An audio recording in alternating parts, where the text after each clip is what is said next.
Hello friends, welcome to my channel honey beauty Tamil. எப்பவும் போல தான். ஸோ 1 வீக்காக வீடியோ போடல அப்படின்னு மெயில் பண்ணியிருந்தீங்க. ஸோ உடம்பு சரியில்லை. இன்றைக்குமே கொஞ்சம் ஒன்று க்யூர் ஆகலை, பட் இருந்தாலும் ஓகே. சின்னதாக வந்து குட்டி கோலம் போட்டு அப்படியே எப்பவும் போல் செடிக்கு தண்ணி ஊற்றிட்டு கொஞ்சம் ஒரு கஷாயத்தை குடிச்சிட்டு கடாயை வச்சு நான் குக்கர் வச்சுட்டு பண்ணுறேன். கொஞ்சம் டிலே ஆயிடுச்சு. மாத்திரை போடனால எனக்கு ரொம்ப தூக்கமாக வருது. ஸோ சீனி அவரைக்கான்னு சொல்லுவாங்க எங்கள் சைடு, கொத்தவரங்கான்னு சொல்லுவாங்க. உங்கள் சைடு என்ன சொல்லுவாங்கன்னு சொல்லி கமெண்ட் பாக்ஸில் மென்ஷன் பண்ணுங்கள். ஸோ இது ரொம்பவே ஹெல்த்தி. இது ஸ்டோக் வாதம் எல்லாம் சொல்லுவாங்கள்ல, ஸோ அதுக்கு வந்து ரொம்ப ரொம்ப ரொம்ப ரொம்ப நல்லது. ஸோ அதில் தான் ஒரு பச்சடி மாதிரி பண்ணலாம் அப்படின்னு ஒரு ஐடியா. ஸோ எண்ணெயை வச்சு கடுகு போட்டு கொஞ்சம் சோப் போட்டு சின்ன வெங்காயம், தக்காளி, வரமிளகா காரத்துக்கு ஏற்ற மாதிரி சேர்த்துக்கோங்க. சரி, வணக்கிட்டு கொஞ்சம் மஞ்சள்தூள் ஆட் பண்ணி குட்டி குட்டியாக சாப் பண்ணி போட்டு துவரம் பருப்பு போட்டிருக்கேன். அதில் கொஞ்சம் பெருங்காயத்தூள், புளி கரைசல் ஊற்றணும் பச்சடிக்கு. அதான் ரொம்ப டேஸ்டியாக இருக்கும்.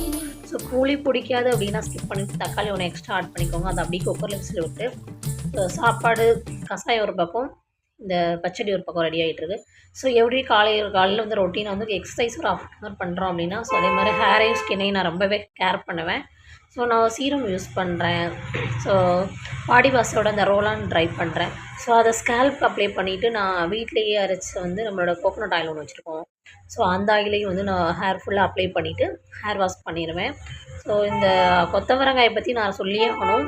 ஏன் நான் வந்து கொத்தவரங்காய் இவ்வளோ இது பண்ணுறேன் அப்படின்னா, நான் கொஞ்சம் அதோட மகத்துவம் தெரியாமல் ரொம்ப நாள் சாப்பிடாமே இருந்திருக்கேன். ஸோ இப்போ நான் கேள்விப்பட்டது வந்து இந்த வீக்லி ஒன்ஸ் வந்து மார்க்கெட் போனாலும் சரி, சந்தையில் போனாலும் சரி, அப்படியே தேடி தோட்டத்து கையாகவும் வாங்குவேன்.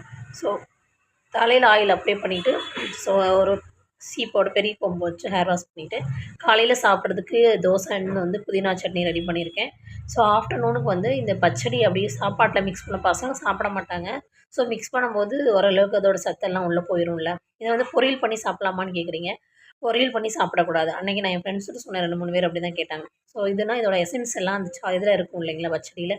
ஸோ சாப்பாட்டில் போடும்போது ஓகே நம்மளுக்கு உள்ளே போயிடும். ஸோ அதுக்காக தான் இப்படி பண்ணுறேன். இவங்களுக்கு மிக்ஸ் பண்ணிவிட்டு பப்படம் வச்சு ஸ்கூலுக்கு நெய் கொடுத்துட்டேன். ரொம்ப சிம்பிளான மெனு தான்.